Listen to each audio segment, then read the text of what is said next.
So, Coming I up want to make sure on that Lyssa. you picked up on the secret to winning every argument moving forward.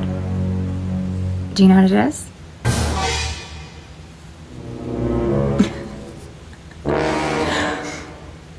I will tell you. Are you ready? The secret to winning every argument moving forward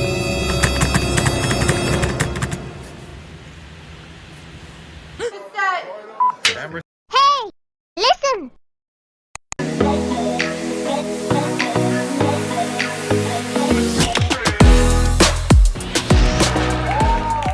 Hey guys, welcome back to Listen Lyssa. I'm your host, Alyssa.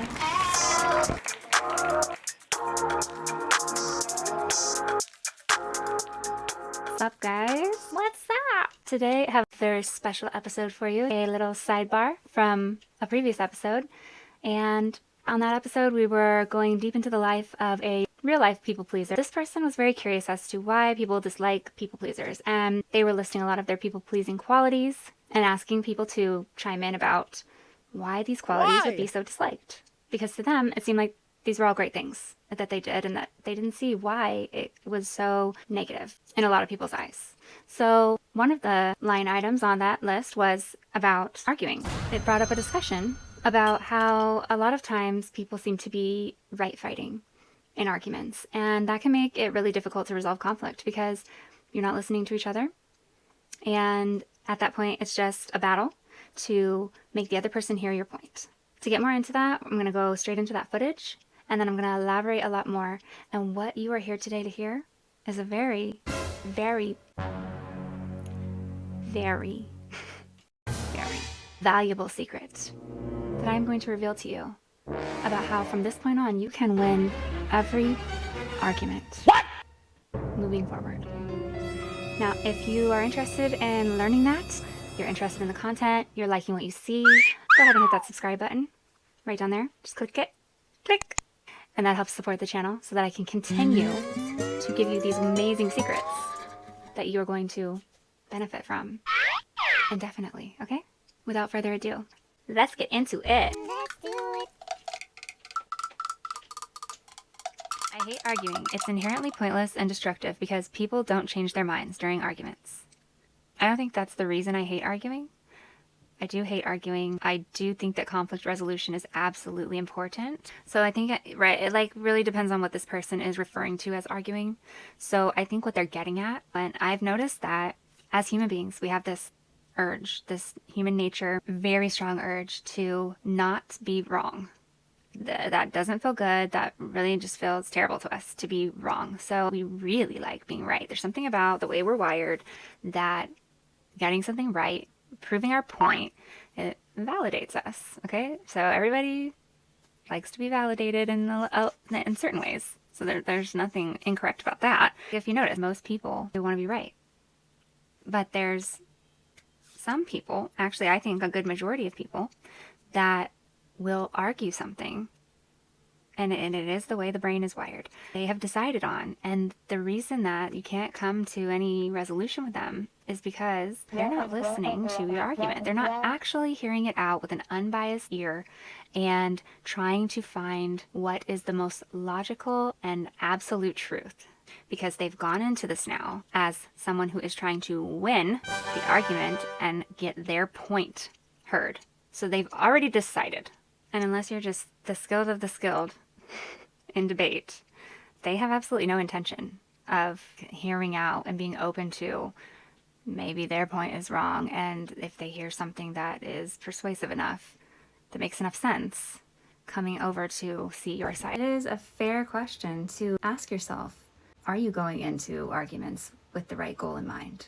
And truly opening your mind up to seeing the other side of the argument, like actually listening for good points, for possible new concepts, for loopholes, for holes in your thought process, or things you may have overlooked, for a maybe better improved argument. Because, like, God forbid that someone else that you're talking about something with might know something that you didn't pick up on, or might see something in a way that opens your mind to a whole nother perspective on the matter that you didn't take into consideration before. And when you do, changes everything you thought about the original topic. Because how many times in our lives has that happened by pure accident? Because I know it certainly has happened to me, and it's probably happened to everyone. Just think back into your past. There's obviously been a time in your life, I'm sure of it, where you believed very strongly about something. Very adamantly. For a long time, maybe, in your younger years. And then went through some things, or experienced some things, seen some things, and completely changed your perspective on that topic, on that viewpoint. After having some maybe emotional experiences, or seeing something firsthand, maybe, or someone else that you knew really well go through it. And then now you can't even believe that you used to think the way you did before. There's probably many things like that. And maybe even when you look back, you're like, I can't believe I used to think like that. Like, what a... Wow, how naive was I? you know, you might say something like, How dumb was I? How ignorant. And so this has happened to all of us.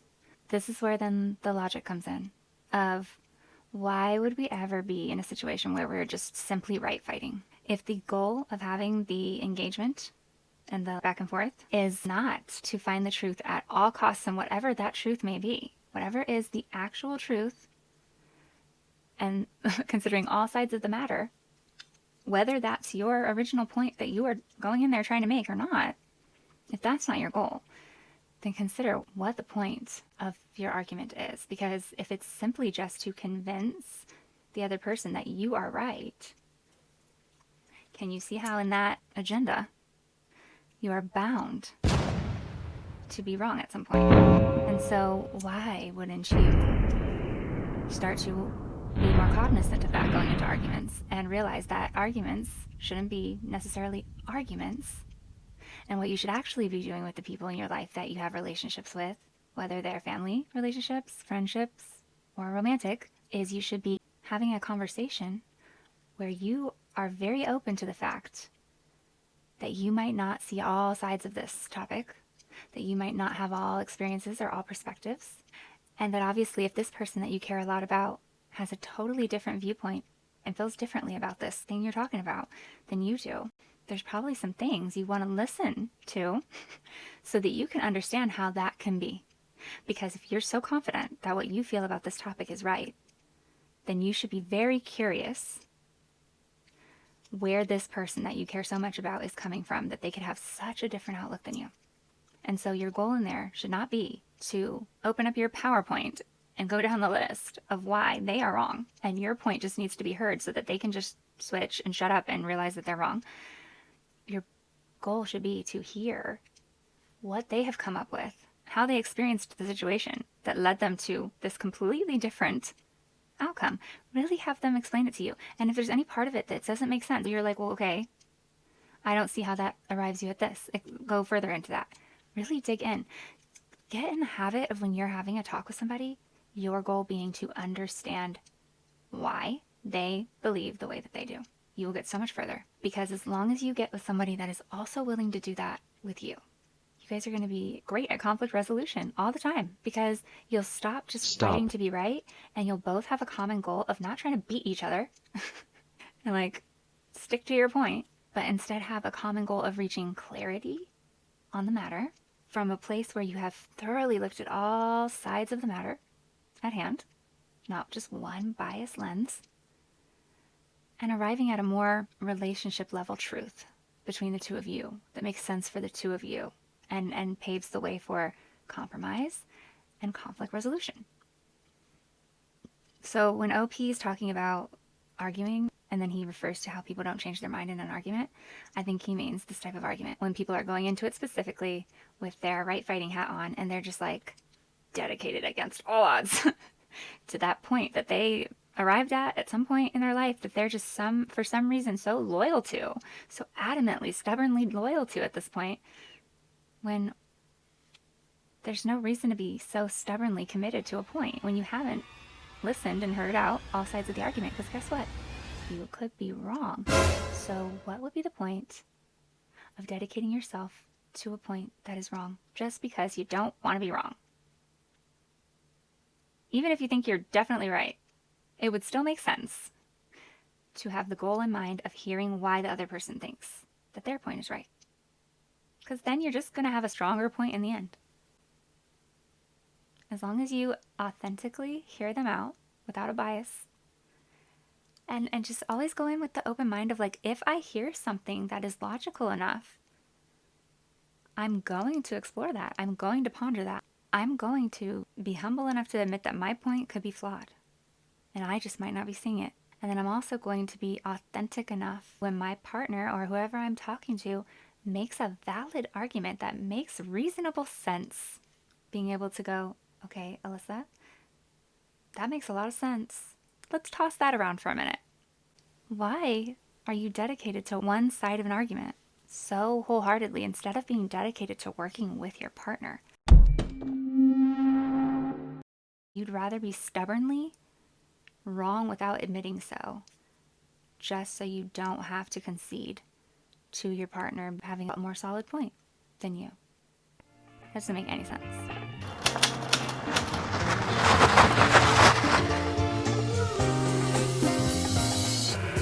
Oh my god, why are there so many chairs in here? Oh no, these are the chairs from Sally's retirement party. Bill was supposed to put these on his truck and take them back. I don't know why they're still here. Oh my gosh, seeing this room would make me change my stance on the fact that there's more people in the world than there are chairs. Obviously there's more chairs than people on the earth. Is that even a question somebody has? Are you being serious right now? What do you mean? Dead ass, dead ass, dead ass, dead ass. Pretty much every person has a chair, at least one chair. Based on what evidence? Most people have lots of chairs. You even know that. Is that even a debate? Obviously there's more chairs than people in the world. There's probably people in third world countries that don't have a chair. Like, they don't even live in traditional houses. I mean, if you want to get technical, anything you sit on is a Babies. chair. Babies don't have chairs? The definition of chair is very important for this argument. I mean, it's pertinent pretty much. Do you know the definition of a chair? Babies born every second and no chairs being made for them. I've never personally looked it up in the dictionary, but I think I could imagine it's just something you sit on. Don't know if that's true. Yo, when I was a kid, my mom used to tell me all the time that I used to sit on everything. It's literally a saying in my family. Stanley, the world is your chair. She said, that's a real thing. See, it says right here. 4.3 babies are born every second in the world. There's a lot of chairs in this room. Huh? We gotta move Every these. second. There's no chairs being made for those babies right now. Right now. Every second that's going by. No chairs being made. There's about, 50 chairs in this room? And then the amount of time that we've been in this room right now.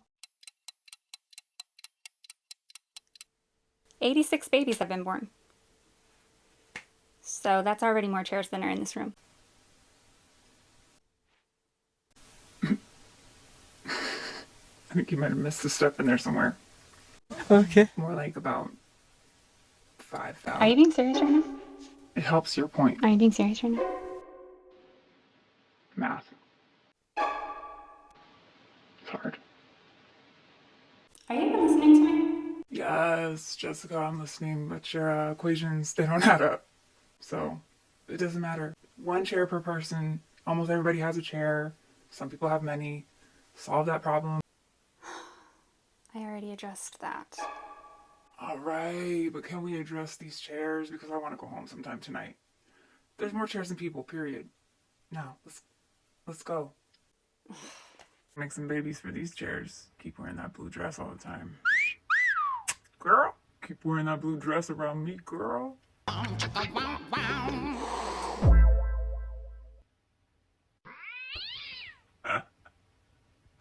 You might have got me on the logic, but your math is shit. Can't count half. Can't count. Are you serious right now? Are you being serious right now? Are you being serious right now? Chair. Pick up a chair.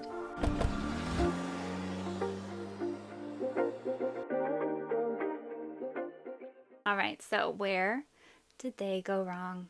Regardless of which side you believe, whether you think that there are more chairs in the world or you think that there are more people in the world, whichever side, can you see where in this argument Jessica and Stanley made quite a few of the cardinal mistakes of arguing? I'm sure you could. They were making them left and right. So one of their main problems throughout the entire exchange was that they were continuing to right fight on both ends. So there was not a lot of listening going on.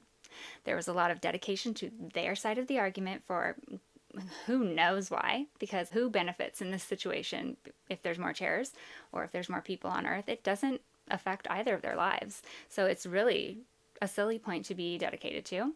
And they simply stayed dedicated to their side of the argument because it is what they initially thought. They both had their own initial thought process and that they thought was correct. And they really had no desire throughout to hear out the other person's reasoning. They were not curious about this. Both were very vested in just proving to the other person why their point was correct and why the other person's point was not correct. And if you notice, there's multiple times throughout that exchange that they're not responding to each other at all. They likely didn't pay any attention to what the other person just said. They were just waiting to make their next point that was in favor of their side of it. And this happens so often. It happens to me. I have had conversations like this, and I'm not innocent in it. I'm not saying it was all someone else. I was 100% a part of the dynamic. I was 100% doing this. Everyone at some point is guilty of right fighting. It's very innately part of how we operate. And I'll tell you why. And it's just tied back to our brain having its beliefs, and your brain's beliefs match with what you see in reality. And when that's out of whack, it just feels very uncomfortable for us. We have to explain why our brain's beliefs are correct. It has to match our reality. It's just something that has to always stay in balance. And that's where cognitive dissonance comes into play, when you see something that doesn't match your already programmed beliefs and what you think about something. That's why you have very much of a resistance to people who tell you something that goes against your beliefs. If you believe something about an outcome or a topic or whatever it is, and someone else has the opposite opinion of you, it is your initial natural urge to prove them wrong, because your brain is like, No, this is our reality, and we're gonna make sure it stays that way because no, that doesn't feel right. it's very hard to overcome that. You have to very decidedly overcome that. It's something that you're not just going to do. Once in a while it happens by accident. You experience something that changes your belief. So that's really the only way it happens by accident. But otherwise, you have to make a conscious choice to recognize this pattern and recognize why it doesn't make any sense to be dedicated to a point that might be wrong, instead of just hearing out all sides of it and finding out what the truth is. And just to further demonstrate how this shows what can really be missed in an exchange like this, there were a few key moments that there could have been different choices made, where maybe they could have come to a better outcome than just ending it with frustration and nobody learning anything, but just both of them fighting and debating. Because this was not an argument or a conflict resolution. This was absolutely a debate. They got off to the wrong foot initially, because when Stanley did not acknowledge Jessica's counter-argument, when she called him out for making an assumption that every person has at least one chair, so that confirms that there's one chair for every person on Earth already, and then most people have more than one chair. This is not a sound argument. Obviously, that is not anything that he is, one, correct about. I know for a fact he's not correct about that. And that is just an incorrect assumption and not sound logic, because not everyone has a chair. There's definitely people in the world that do not have chairs. Maybe everyone, mostly in the United States, has a chair. Probably. But maybe even not. There's a lot of people that are homeless that do not have a chair. So he's making an assumption there, and she called him out for that. So that was her counter argument to that, which was valid, but also she didn't validate anything he was saying. She didn't acknowledge how that was a good point, maybe. And we should probably ponder that. If you don't think too far into it, you might think everybody has a chair, right? So fair, she could have validated that, but she didn't. She jumped right into telling him why that is not correct, which he's going to, get defensive about. So then Stanley follows suit and doesn't validate Jessica either, for her very solid point for why that was just an assumption and that's not really a sound argument or anything he can assume. He decides to, instead of addressing that very good point that really debunks what he just said, he just skips right over it and instead goes right into trying to broaden the definition of what a chair might be to better his chances. Obviously, these characters are fictional. I was playing them, so I would say I can say what their intentions were, and Stanley's intentions without consciously being aware of it, were to better give his argument a chance of winning. So broadening the definition of what they're talking about would definitely increase his chances of being correct. Because if you're talking about stadium seating, if you're talking about car seats, if you're talking about benches, maybe you're talking about stools, maybe anything you sit down on. If you sit on a bed, that could be your chair for right now. If you sit on the floor, maybe that's your chair. I mean, it's, if he's defining it as anything you sit on, which is what he tried to change the definition of a chair to, then of course his argument wins. So that was a sneaky one. But Jessica says that she doesn't buy that definition, and no, maybe they should go by the real definition of a chair, which we find out is something that has typically a back and 4 legs, and sometimes armrests, and is a one-person seat. So a car chair would not count. Stadium seating would not count. Only a single chair is what counts, okay? This could actually apply in arguments about, that you're having with your significant other, where you are possibly defining something that you're talking about a lot differently than how your partner is defining it. And so this could be helpful if it's used in a way to help you guys see eye to eye better, instead of just a way to better one side's chances of being right. So in this context, no. I say no. So Jessica just keeps it going downhill. She skips over that. She just says, no, that's not the definition of a chair. I don't buy that definition. I don't think that's correct. And also, she brings up her next piece of supporting evidence for her side of the argument, which is that babies are being born all the time, and they don't immediately have a chair. So again, she doesn't care what he's talking about. She's just going right back to her original point that he didn't accept, and she's just finding more evidence for why that's correct. Babies don't have chairs. So your argument about every single person has a chair is not correct, because when a baby is born every second, she said like 4.3 babies are born every second. That is an accurate statistic, actually. I looked that up for this, okay? So she says that, and that means that every second a new person is on the planet, and there's not chairs just being like cranked out like that at that rate. So that would seem to prove that there's more people, right? I'd say that's a pretty solid point in Jessica's favor, that there's probably more people in the world than there are chairs. Well, Stanley maybe could have come up with a really good rebuttal for this if he had been listening. But he wasn't listening to Jessica. He was just waiting for his turn to talk. Like I said, a lot of people make this mistake, and he was just coming up with his next point. So he didn't get the chance to make a very good, valid point in return, now that we're having a debate, because Stanley goes way off the deep end and very much demonstrates that his mind is wandering. He's really not interested in hearing Jessica's side of the argument. He's already decided that there's more chairs, obviously, in the world than there are people, so he doesn't care what she's saying. He hasn't even heard her. He doesn't even know why she's talking about babies. He has no idea how this applies because he's not listening. And then he shows that very clearly by telling his random personal anecdote about how his mom says he sits on everything, and the little funny story, and completely loses touch with even having the argument anymore because he doesn't care. He thinks he's already won. He knows his point is right. This happens this is really the way arguments go sometimes. I know I have people in my own life that this happens all the time with. I'm like trying to talk to them about something, and suddenly they're telling me some story about some loosely related word I said, and I'm just like, you're not on the conversation here. You're like not even in the game. Like, what am I even doing this? Why are we even arguing? And it's funny.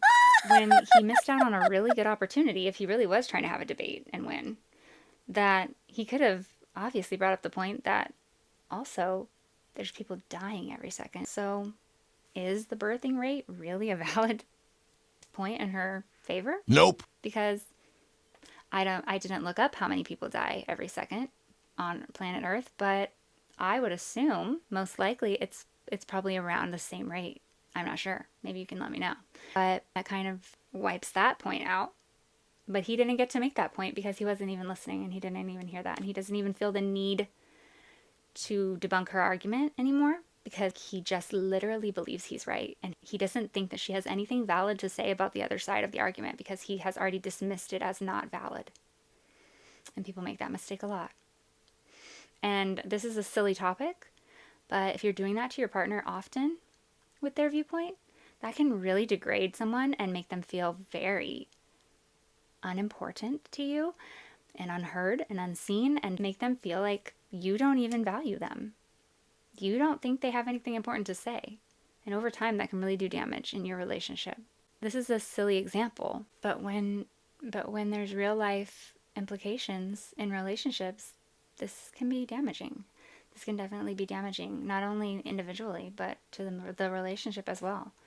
And so I wanted this skit to really demonstrate that for an argument to be useful, you absolutely need to go into every argument with a willingness to change your stance at any given time. Should you end up hearing logical enough information the other direction, that would make it within your best interest to do so, because it might actually be the correct point.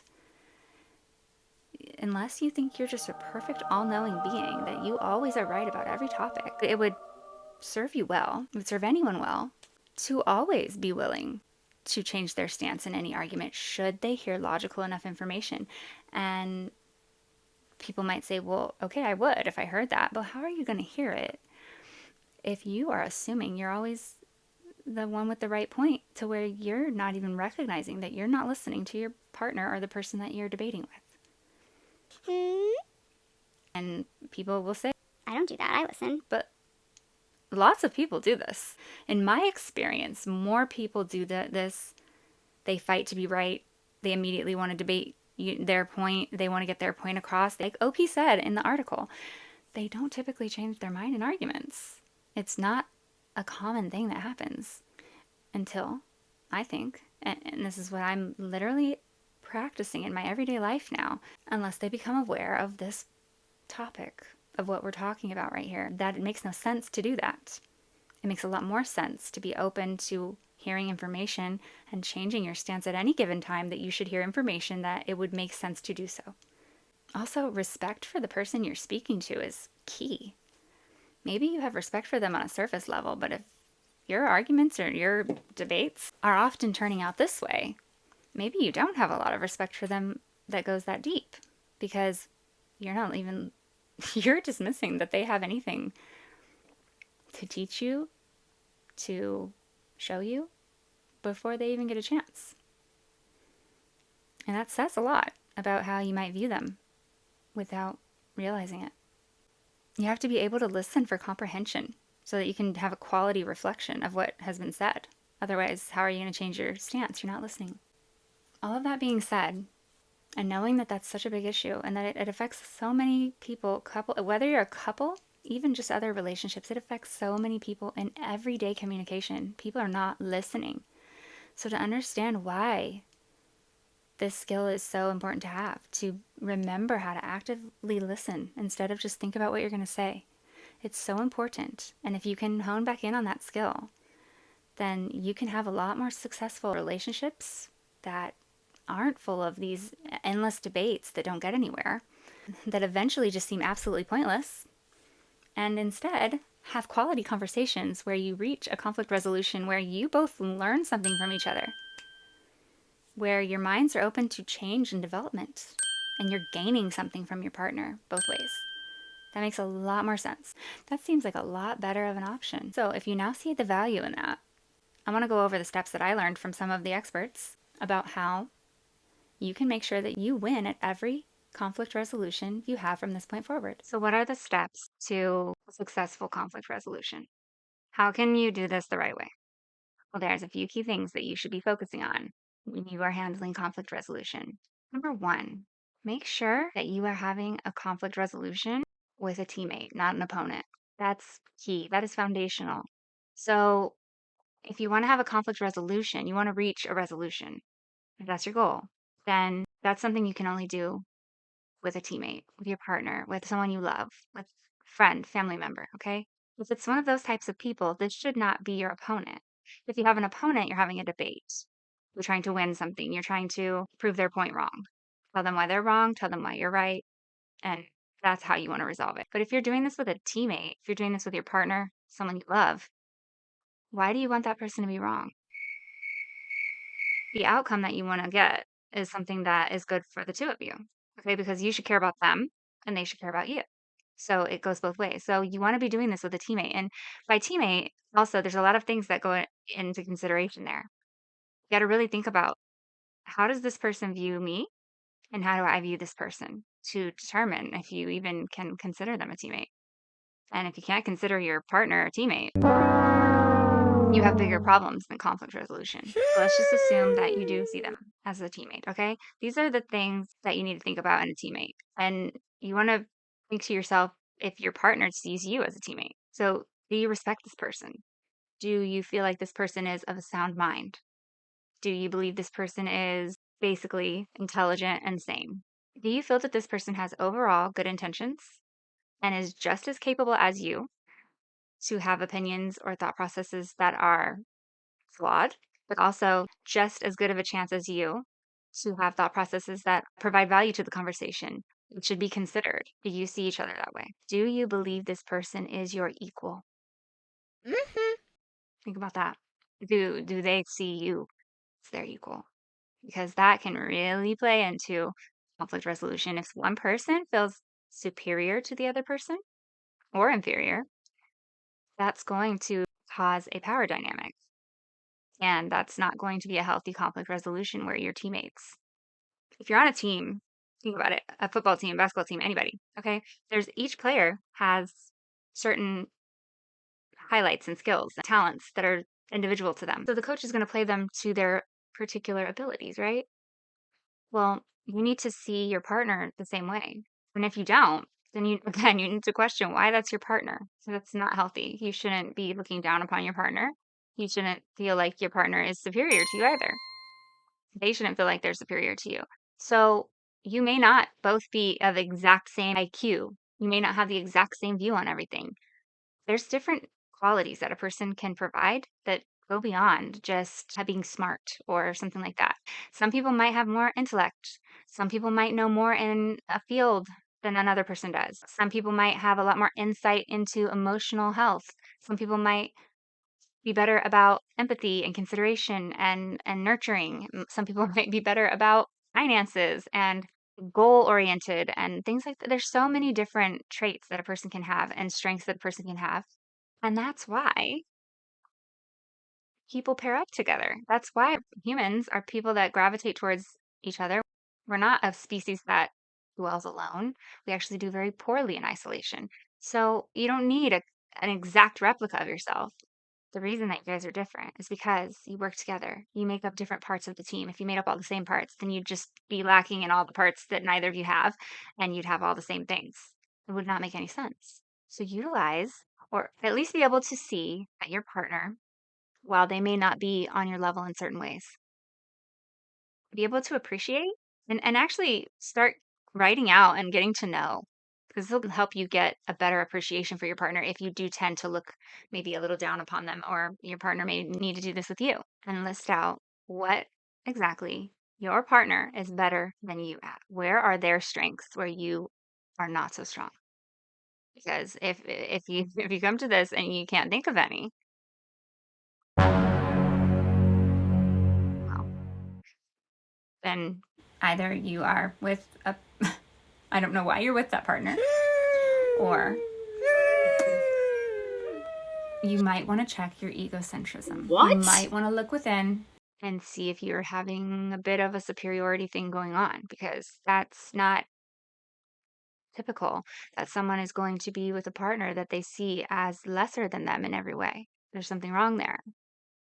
So consider that. Either way, whatever the reason is, if you don't think your partner is as smart, as insightful, as qualified, as educated, et cetera, as you are, then you're obviously going to be more likely to discredit anything they say, especially opinions that differ from yours and anything that they have to offer, their viewpoint, their perspective on the matter that maybe doesn't agree with what you see it as. Because when was the last time you took advice from someone that you found intellectually inferior to you? When do people do that? They don't. So if you view your partner or your loved one that you're having this argument with as intellectually inferior to you, that is not going to be a fair argument. There's you're not going to have the ability to actually take their viewpoint into consideration. This is why couples, when they reach the level of contempt, which is one of the four horsemen of the apocalypse of relationships, John Gottman of the Gottman Institute, he talks about relationships and he has the predictability factor of divorce rate. He says he can listen to a 15-minute conversation between couples and he can predict at a 90% rate or something like that which couples will be divorced. And he bases this off of the four horsemen, which I did a few episodes on those. We did criticism, we did stonewalling. The other two are defensiveness, and then the last one, contempt. Contempt is the most dark, dangerous horseman of them all because he says once that one gets in, it's pretty much no turning back because contempt is very hard to reverse. And contempt is where you you look down upon your partner. You basically see them as lower than you. You don't find them to be a good person who deserves to be respected. So you might make little comments at them and talk really rude to them because you actually don't have respect or see value in them anymore like that. And yeah, once couples get to that level, it's like it's donezo, like almost every time. So if you are feeling that way about someone, you probably aren't going to have successful conflict resolution with them. So if your relationship has gotten to that level, unless you know that you're 100% the one causing the problem and you can turn it around, otherwise you guys are going to have to probably bring in some professional help for that. These aren't going to help too much. But if that's not going on, if you don't have contempt for your partner and they are your teammate, you need to just make sure when you're having an argument, this is your teammate. The argument is the problem. We are teammates. We're trying to defeat the issue, okay? We're not opponents trying to defeat each other, ever, okay? That's number one. Number two, as soon as you start the conversation, if your partner brought you a problem and they want to talk about it, you need to give your full, undivided attention and focus. Let them speak. Let them get it all out. You're going to listen. It's going to be your first job. Just listen. It does not matter if you agree or disagree with anything that comes out of their mouth while they're talking and telling you, because your only goal in this stage, part two, is to understand and comprehend everything that they are telling you. It literally, they could tell you the sky is green, I am a blue elephant, and I live in La La Land on a glacier in Iceland, and I love rain boots on summer days. Okay? All your job is to do is to hear that and take note of that. So you're just hearing the story and you are making sure that you heard it, you understood it. So all you have to do is listen. So if I listened to that, so I heard the sky is green, I heard that I'm a blue elephant, and just make sure you're taking it in. That's it. It doesn't matter if it's real. It doesn't matter if it's true. It doesn't matter if you agree. Okay? Just listen. Here is one of the cardinal mistakes that people make while having conflict resolution or arguments. And this is where they kind of go wrong. They're not actually listening to their partner when they're talking. What they're doing is they are thinking about how what their partner just said is not correct. They're letting their emotions come in because that might have offended them. Sometimes it's about them, or it's about a topic that they're very passionate about, maybe, or that they've been arguing about. And they are going to immediately start thinking about how they can tear down what that person just said, how they can tell that person that they're not right about what they just said, almost to the point that they might interrupt. But we're not going to interrupt. You're not going to interrupt. You're going to let your partner speak through and through. You're going to let them tell their whole story, everything they feel. You're just going to listen. You're not going to interrupt at any point until they are fully done and they say they're done. Now, the only time that I would say interject is if they say something and you don't understand what they're talking about, and it kind of derails you from being able to understand what they're then going on to say. Then I would just kind of do like a wait, type of thing, and be like, I don't quite understand what you just said. Could you please repeat that? and then make sure you're back on board. But don't interrupt them to say something or give any feedback. And don't shake your head. And don't laugh at them. Don't roll your eyes. Don't look off and have an attitude. Don't go on your phone.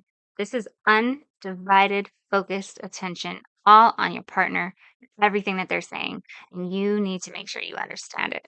Get it down in your head. That is your only goal. It's the only job at this point. Don't let your mind wander. If you start to notice that your mind is wandering, because it happens, it's like human nature, and it's very common. It's one of the biggest mistakes made while other people are talking, just in general. Anytime you're talking to someone, a lot of times we will check out of what they're saying, and we will start to just think about how we're going to respond, what we are going to say next. Stop your mind from doing that. So if it starts to do that, just notice and come back. Center back around what they're saying, because you don't need to think about how you're going to respond right now. You only need to think about getting this information into your brain and understanding it. And that brings us to number 3. So number 3 kind of filters down from number 2. In most arguments, we have one goal in mind, almost across the board. And that is to get the other person to admit that they were wrong, or to prove our point about why we are right. Same thing, right? Yeah. You might even say, coming into this video, that you were viewing it as arguments.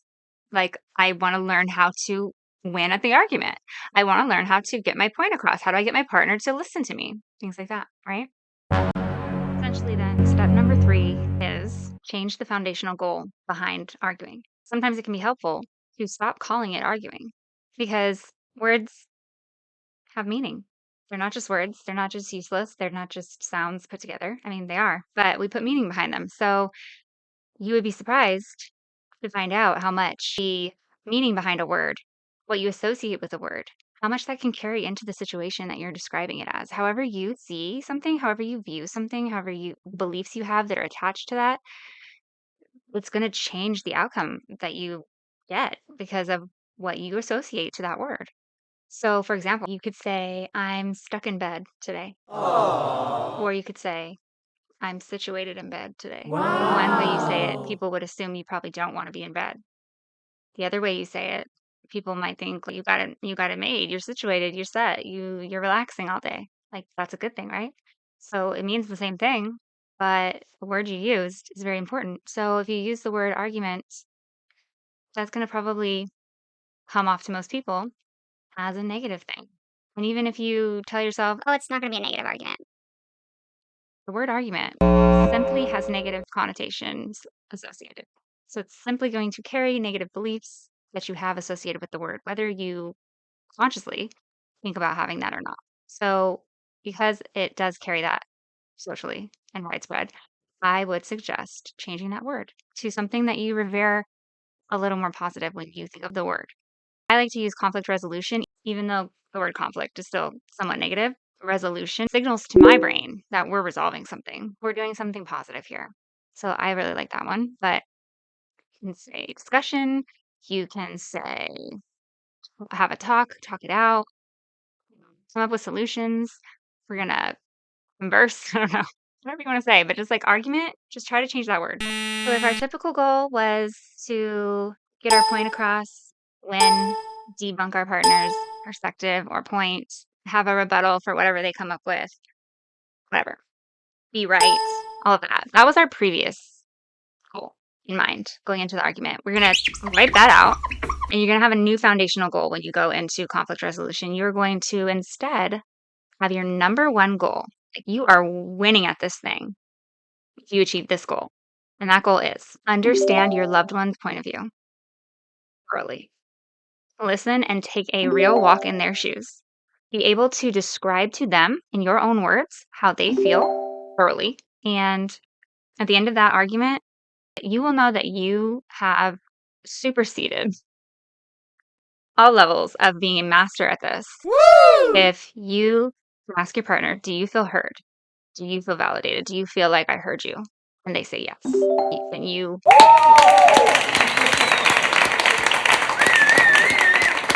it is not easy to do, okay? So if you, like, I just can't. There's a couple of things in life that I think are just, I respect them so much when I see them in other people now. I'm not a spring chicken, you know. Oh my gosh, I feel like that's something that my parents say. Or my grandparents. Young whippersnapper. I'm not that young. So I've come to realize in my recent years some of the things that I value in other people really heavily, and I heavily respect. One, self-awareness, self-reflection, the ability to be like, I effed up. I wasn't right about that. or to pause and go, Okay, wait, in this moment, I need to remember that sometimes people do this, and I can tell I'm doing it right now. things like that. When I see someone do that, when like when I just see like a new person do that, or someone I haven't even talked about that with, I'm just like enamored. Like, I'm just like, oh, you're a great person. I love it. It's because it takes so long to learn it, and it's such a value that I know that it just helps people be better people when they have that. And it's not easy to do. You have to really overcome the ego to do that. So I just respect it so much. And the other thing I respect is empathy, compassion, being able to stop the voice in your head telling you that everything's about you and go, You know what? That's not important. I'm going to be this person for a minute, and I'm going to really care about that. when someone can do that, I know they're good people. I know they are great people, actually. And there's not a lot of things that I respect more than those two things, those two values. That's your new goal. It's not to be heard. It is to hear and make your partner feel heard. Okay. You can't stress this enough. You do not have to agree. Okay. You don't. You don't have to agree with what they're saying. Hopefully you do on some level you agree with some of what they're saying, but you don't have to.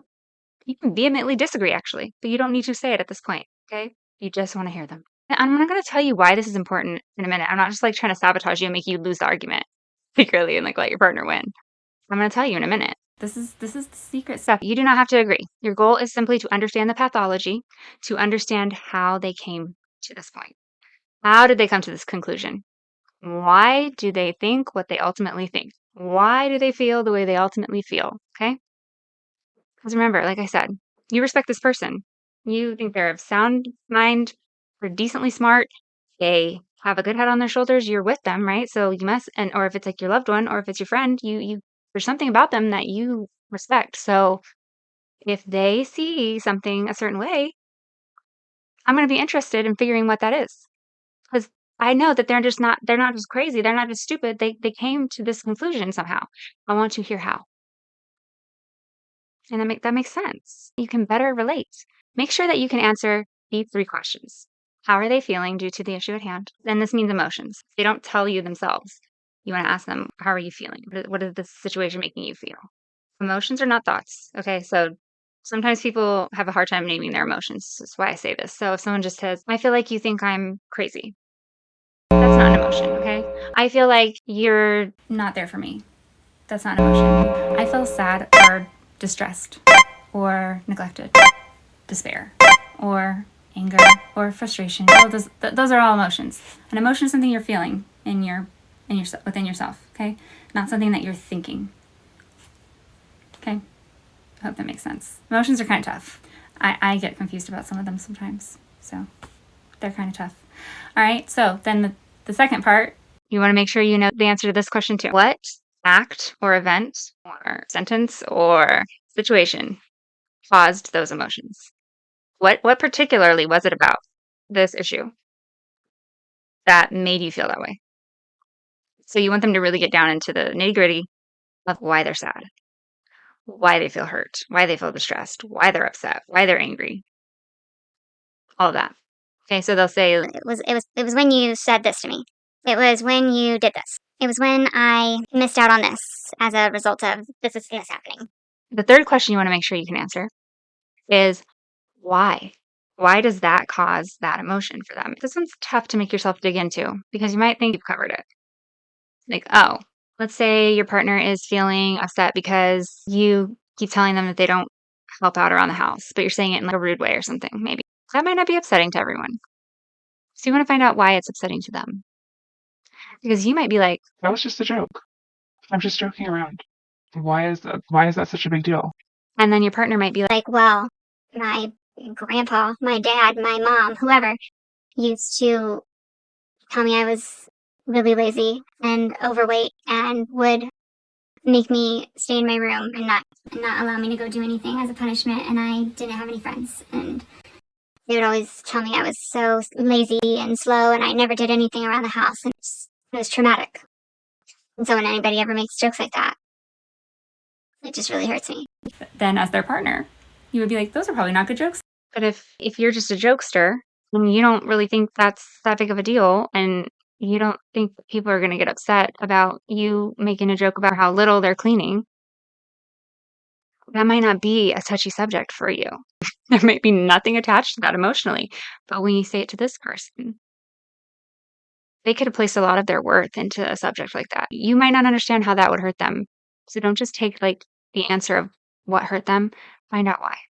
In these conflict resolutions, you want to gain a deep understanding, not just a surface level one. Because if you stay on the surface, you're bound to miss something, and you're bound to lack compassion and empathy. You're bound to only see the surface level of it. It's not going to make sense to you because you haven't walked in this person's shoes. You need to walk in their shoes, okay? So in that case, even though that comment may not offend you, you're going to then think of something that is a touchy subject for you, that you could relate. Like if someone made a joke like in this way at me, and they were just like, It's just a joke. you would be like, F off. that's a sensitive subject for me. You have to just accept at face value that what your partner is explaining to you would feel that it feels that exact same way that would feel to you. Then you tie the two together and you go, oh, okay, understood. So someone who lacks empathy will not be able to do that. Will not even understand that. I mean, I don't know if they understand it. They don't act like they do. But they just will not see any value in doing that. All they will simply be able to do is essentially just leave it at the fact that it's stupid to get mad about a joke and you're overreacting. They literally won't be able to exhibit empathy. So empathy is something that you can, if you want to have it though, even if you don't feel it immediately, you can learn to have it. So if you care about your partner, you should definitely have empathy for them. So that's how you practice that. Now, step 4. All right, this is where it all comes together. So everything we were doing in the first steps, especially step 2 and step 3, was formulating this process that we are now going to apply the final marker to it that makes it what it is. So we're going to validate. Validation is when someone feels heard. Someone feels understood. So the only way we can make sure someone feels a certain way, or someone knows that they are heard or understood, is by expressing back to them what we have heard. Okay? So you're doing all the groundwork in step 2 and 3. You're listening, you're treating your partner like a teammate, you're listening to everything they say, you're comprehending it, you're making sure you know what emotion happened with them, you know why it happened, when it happened, all of that. So you are hearing them, right? You're doing the step of validation internally. Then you're understanding them because you're getting where it came from, right? So now in step 4, you just need to take that, what you've learned internally, and apply it to where they know that happened as well. They know that you understood. They know that you heard them. And that is validating them. When they feel heard and they feel understood. So you're just going to repeat back to them what they've expressed to you. You're going to respond. You're going to essentially summarize what they've said in your own words for their approval, and basically to check for clarity that you got it the way you thought you did. They're going to say, Yeah, that's how I feel. Yeah, exactly. You got it. you're going to respond to that in some way that acknowledges what they're going through. And you're just going to use true statements. So again, there's not an agreement required here. You might think there is, but I'm going to give you some ideas of what to say even if you're not in agreement, okay? So here's some that I have. You can say, I hear where you're coming from. That doesn't mean that you agree. That simply means I hear what happened, and then that made you feel that way, period. I see what's connecting here. That doesn't mean that you think what they said even happened. Maybe you think it happened a different way, but you hear that they think it happened that way. and that that's what led them to feel that way. And so you're just saying, I hear you where you're coming from. I hear it. Got it. Or you could say, when you put it like that, I can see how you've arrived at this level of frustration. That makes sense. Again, you're not agreeing that what happened, that they should be seeing it that way. Period. You're not. You're saying, I can see how if you did think that it happened that way, and if that is your interpretation of it, how you would have been feeling frustrated. Perfect. That is validation. You could say, I didn't realize you looked at the situation that way, but considering those details, it makes sense why you're feeling so hurt over this. Beautiful. Okay. You could also say, I really hate hearing that you feel so, insert emotion. You could say that you feel so alone. I really hate hearing that you feel so alone. That is never my intention. That should always be a true statement, right? I hate hearing that you feel. That doesn't mean that you agree that they should feel that way or that that situation should have made them feel that way. You don't have to agree. You should also be able to say that you don't want them to feel that way, right? That it wasn't your intention. Beautiful. That is validating as heck. Okay. I can hear and I can see how much this has affected you. I am all in on being here with you and finding the solution. Still didn't have to agree. Great. All right. If you do agree, agree. If you see, like, oh, if when your partner is explaining it and you go, oh, in your mind, you're like, I was not looking at it that way. I guess it possibly if I was looking at it a little skewed, or I had a little part of it wrong, or I thought something meant a little something more than it really meant, and actually what they're saying kind of proves what I was thinking wrong, and maybe I was seeing it wrong. if that happens, cardinal rule in conflict resolution, just own up to it. Just own it. I know sometimes it can be deceiving. Your brain's going to try to tell you that you didn't do anything wrong, and it's going to try to justify it away. But that voice inside your head, when you really think about it, you know the truth. And if that truth is that you need to own up to it. If you discover that you viewed a situation wrong throughout this process, which is freaking fabulous if you do, if either one of you realize that, that's like points in your bucket. If you can be like, Oh, that I found the problem. Hi, it's me. it doesn't matter. It's not shameful. It's literally you guys are finding the issue and you're solving it. It doesn't matter which one of you were doing it. If you find it, call it out. Don't hide it. Why would you hide it away from your teammate and lie about it? Then you're going to sabotage the team. If you figure out what the problem is, say it. Don't do that. That's like somebody playing for the other team. That's ridiculous.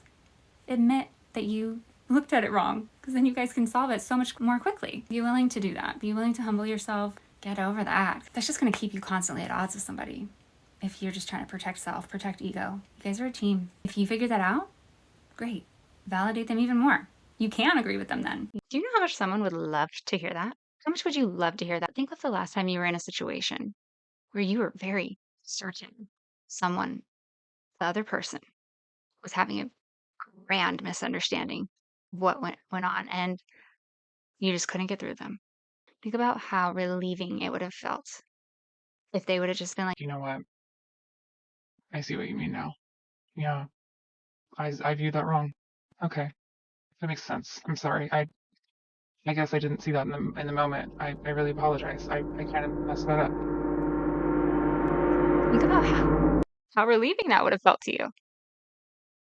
Anytime you can give a feeling like that to your partner, Oh my God! do you know the love that grows from that? It's so relieving. It's so beautiful. That is a gift. Good, honest people with integrity reveal those types of things when they become aware of them.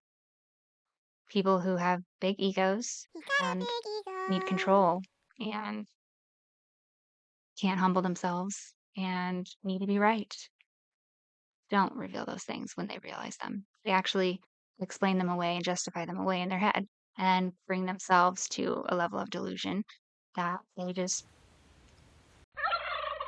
put that away and act like they didn't think that way, or they didn't see that, they didn't have that thought. I just find that to be so just blaming. I just can't stand it. I have no tolerance for it anymore. I try to be as patient as I can because I know I'm not perfect at all. I'm not. I'm not anywhere close. So it's just that I don't understand not being able to admit your wrongs, not being able to say sorry.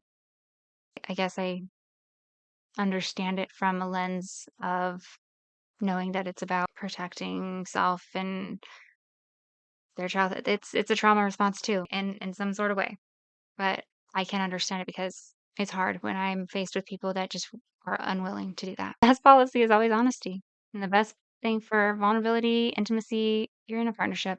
You got to do it. And that's just like a shortcut to the end anyway. That's like so much better when you can just figure out what the problem was. If it was you, I literally sometimes, if I really was wrong, I love that sometimes. So I'm like, Oh, it was me. Well, if it was me, I have all the control to change it and fix it. I don't have to depend on that other person to have integrity or to be honest or to own up and fix it. I don't have to worry about that because I realized it was me.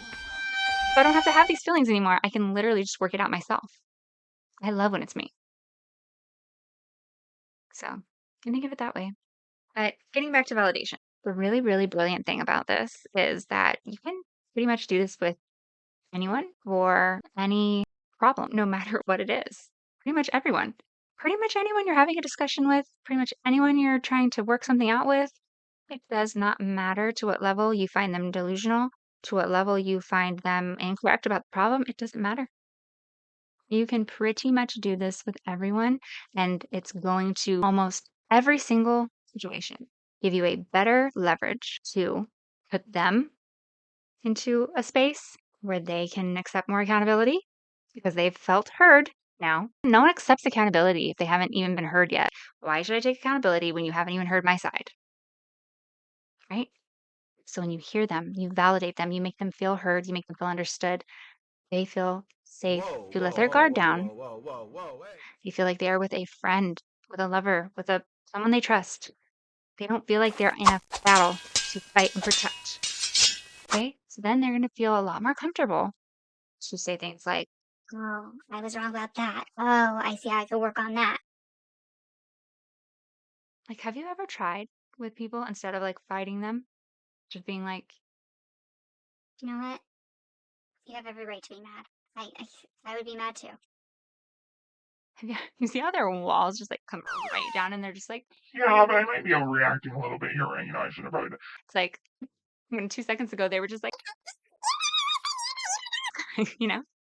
it's like an instant. Okay, I'm safe here.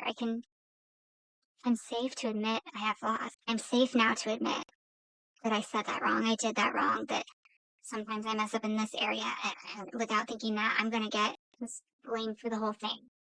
Or I'm not going to get heard. Just hear them first. That's always everyone's biggest concern.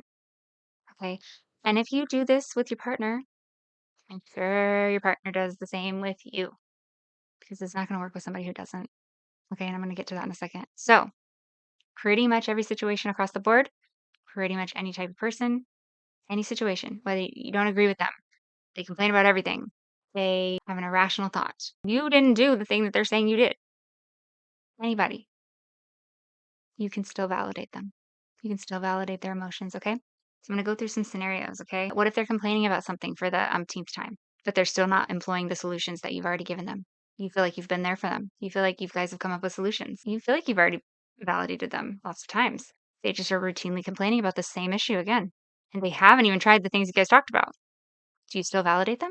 You don't want to enable them. You feel like you're crossing the line of enabling them and you actually don't like this behavior and you don't like this complaining and you don't want to validate it because you don't feel like they should be doing it. Can you still validate them? Yeah. But not just that alone. Now, I will tell you something. A study was done about chronic complainers. They tested people in units where someone was chronically complaining for, I might get these numbers a little off, but it was something very similar to this. I'll look it up. I'll put it on the screen. But when exposed to 30 minutes of chronic complaining every day for, I think it was either a week or 14 days, they tested the people's IQ at the beginning of that time period. And then they tested their IQ at the end of that time period. Their IQ, almost across the board, had all significantly dropped somewhat. I looked everywhere and I could not find the study done where the IQ went down for the participants. All I could find, though, was the experiment done at Stanford University where they measured the size of the hippocampus, and the hippocampus did significantly shrink when exposed to 30 minutes of complaining each day. But I know it was IQ, but I can't find that one, so we'll use this one. That is striking data. So it is very warranted that if someone is constantly complaining around you, for you to raise that as a concern and to be upset about that and to want that to stop.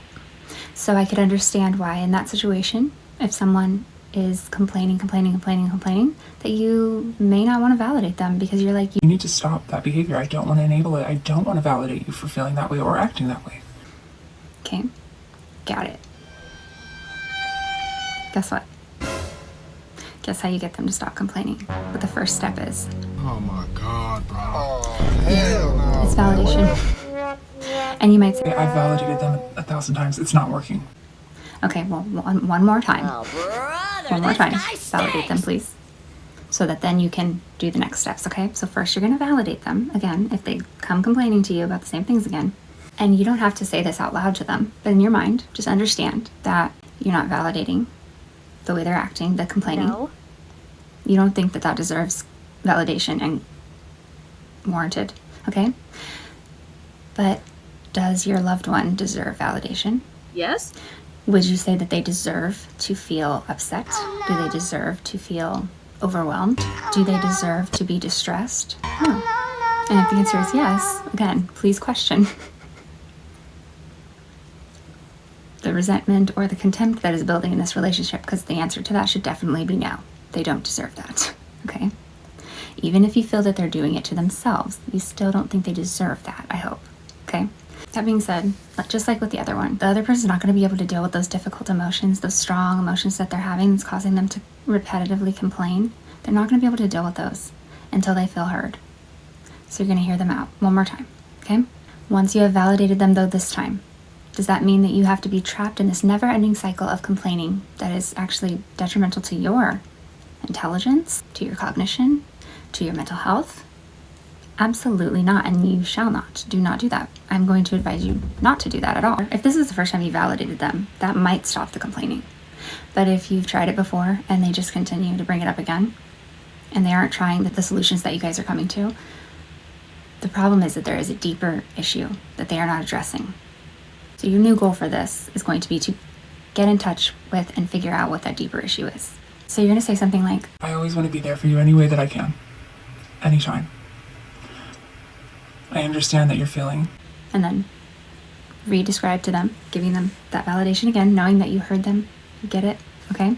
You can say, While I can see how you came to feel this way, I'm struggling to help you figure out this scenario. I feel we are stuck in a cycle that neither of us want to be in. Validating what you're going through has been something that I've been doing.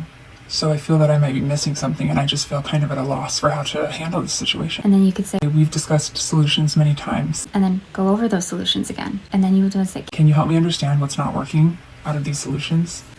this is going to let you know if they didn't agree with your solutions. It's going to let you know where the problem is. You're going to display support. You're going to display that you have an unwillingness to continue in this cycle. And you're going to, again, make an effort to solve this. So you're going to figure out, is it that they just needed to be heard?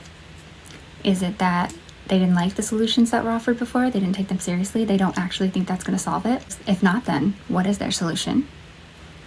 And if they don't have one, what is the actual issue?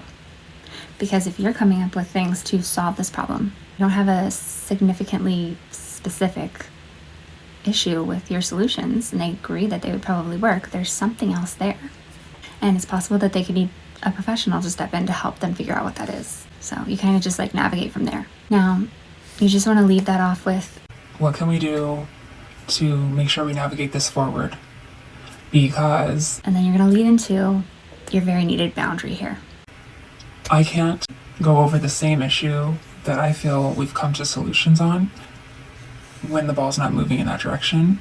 It's actually becoming a drain on me And I hate to burden you with that. For my own mental health, I really want us to work together and make sure we resolve this time.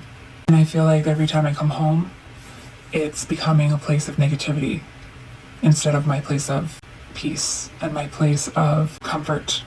And I don't want to look at home that way. I know you don't want to be in that either.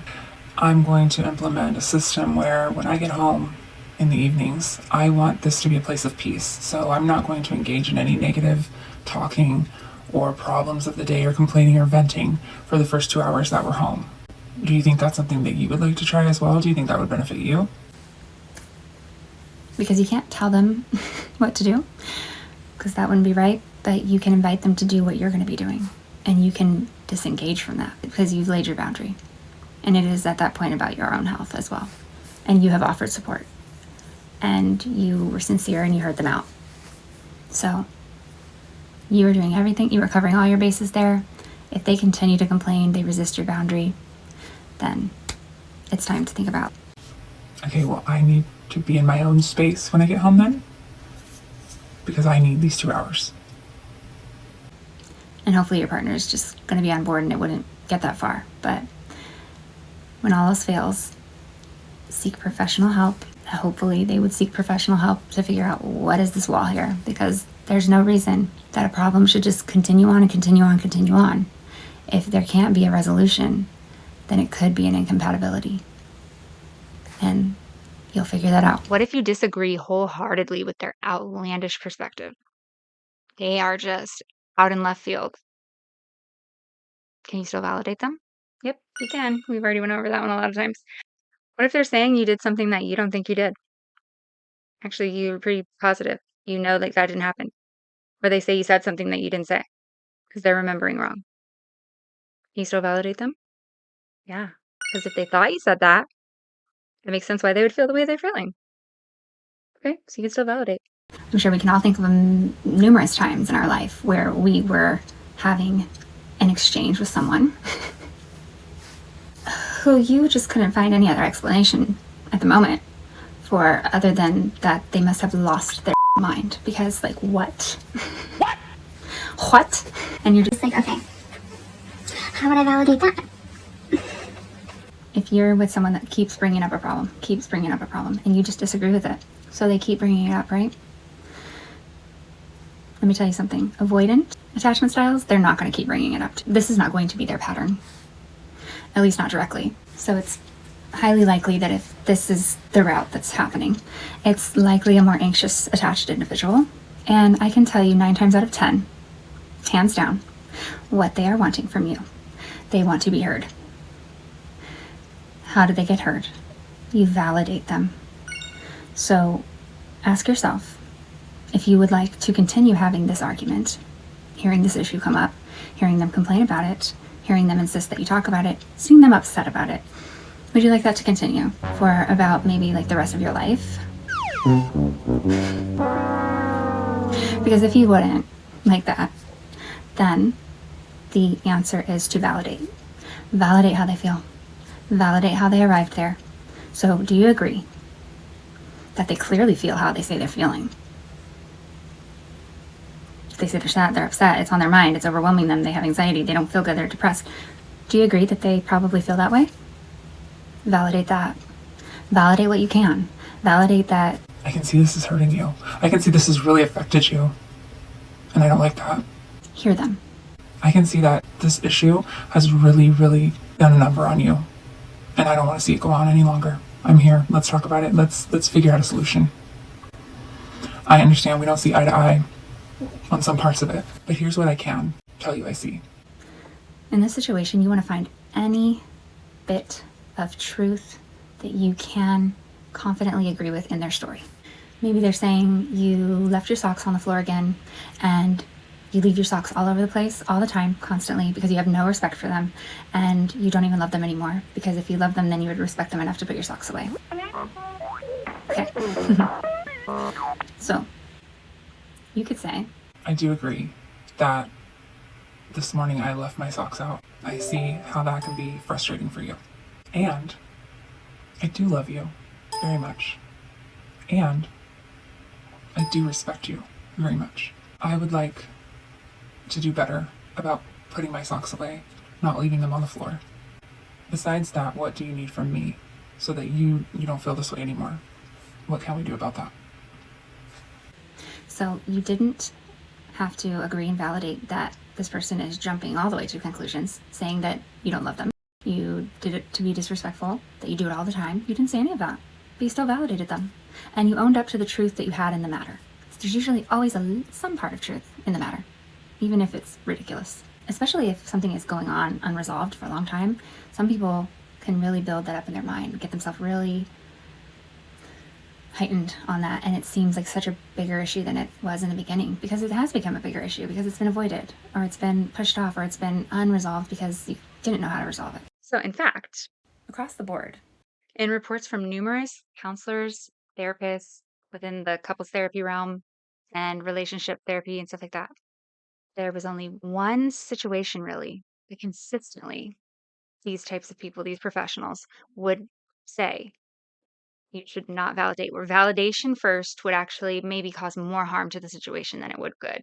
But in every other situation, it's best to lead with. This one situation was the only one where you actually might cause more harm by validating someone. And that is someone who is intentionally trying to manipulate you or believes they are superior to you or trying to control you. Like a narcissist or someone with a character disturbance of that nature, or the behavior of a narcissist. Okay? So they have NPD, narcissistic personality disorder. They've been diagnosed, maybe. Although, since that is quite uncommon, still this could apply to someone who is exhibiting narcissistic behaviors, like manipulation and gaslighting, and some of their other pretty emotionally abusive tactics. So you're not going to validate in that situation. And here's the reason why. Because those types of people, if that is what they're doing, validating them in that scenario could turn around and backfire on you, because their specific goal is to control you, create a situation, a relationship where you are inferior to them and you have to do everything that they say. They have power over you. So you validating them in an argument where they are manipulating you or whatever that is, it's just gaining them further leverage to have their superiority over you and feel like they have control over you. And also, it's going to be a bottomless pit. So validation for them is not going to do them any good, because they already are going to be convinced that their side is right no matter what you say. So you validating them actually just solidifies for them, because they feel entitled to you validating them. They're going to be Like, yeah, I know. I'm glad you saw it. Thank you. Finally. and they're just going to solidify that they should be treating you like that because you validated it. And then they're also, the other thing that validation typically facilitates is reciprocation of that same validation in return, to be able to come together and solve a problem. That's not going to happen with someone who is a narcissist or who is trying to manipulate you. They are not going to receive your validation as an eye opener and then return the favor. No, they're going to receive your validation as proof that of something that you darn well should be giving to them. Because one of the main traits of a narcissist is entitlement. They feel entitled to everything that you aren't entitled to. They are, because they're more important than you. And so they're just going to see that as like, yeah, of course. Of course I'm right. What do you mean? Of course I should feel this way. It's almost like you're insulting them by validating them. And they are not going to return the favor. They're not going to reciprocate. You do not have a right to feel anything. So it could just further push you into that victimization. And that's not healthy for anyone. So if you feel like that's what's happening, we all can say, you're being emotionally abused in a relationship. You should likely get out of it. I know things are not always that easy.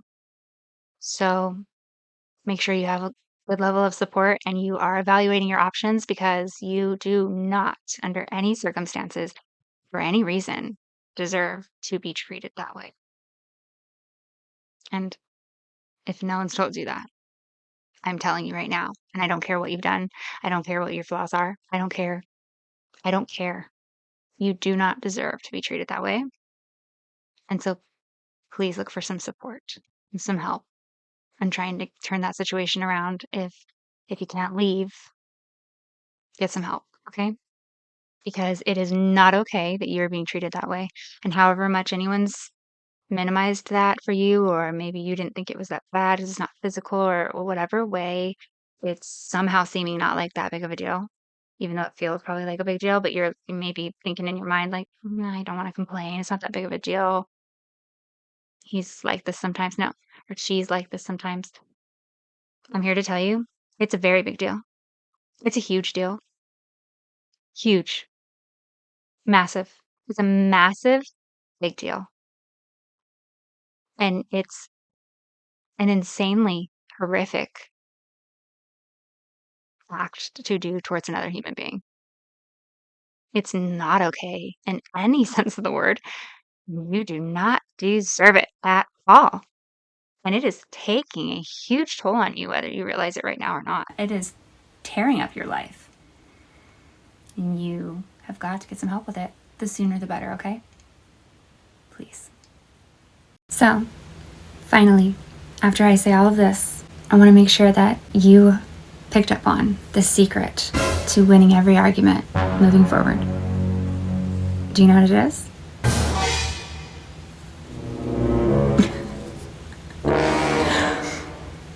I will tell you. Are you ready? The secret to winning every argument moving forward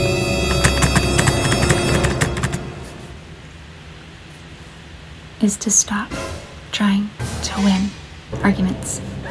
Son of a biscuit eater. Why are you trying to win arguments? Stop it. Stop. You shouldn't be arguing. Change them to conflict resolutions. Seek a solution with your partner, your teammate, not an opponent. Stop trying to win. Stop worrying about being heard, getting your point across first, defeating them. Lead with validation. Once that your partner feels validated, they're also going to want to reciprocate and validate you. They're also going to be more receptive to hearing feedback. They're also going to be able to let down some of their heavier emotions and kind of see where they might be wrong in the situation, where they might be seeing it a little skewed. And then you guys are going to find a happy, lovely harmony in the middle. If that was ever able to be reached, if that was even a possibility, this will be the method for how you reach it. More than anything else. Okay? And that's how you win an argument. You understand each other, you are closer because of that conflict resolution. You are closer afterwards. And just keep banging these out. Bang them out that day. If you have some issues, bang it out. Don't let your relationships get bogged down by conflict. Get into conflict resolution swiftly and bang it out. Okay? And then so you can bang it out. Again, more quickly. Get back to all that. The love, okay? Because nobody wants to spend all their time doing this crap. And if you just fight each other and try to win all the time, you're just perpetuating the issue, and it's just going to literally take over your entire relationship and last forever. And then you're going to break up. Okay? So validate, be a team player, be happy, be in love. Okay? Thank you for being here today. Don't forget to subscribe. I will see you next time.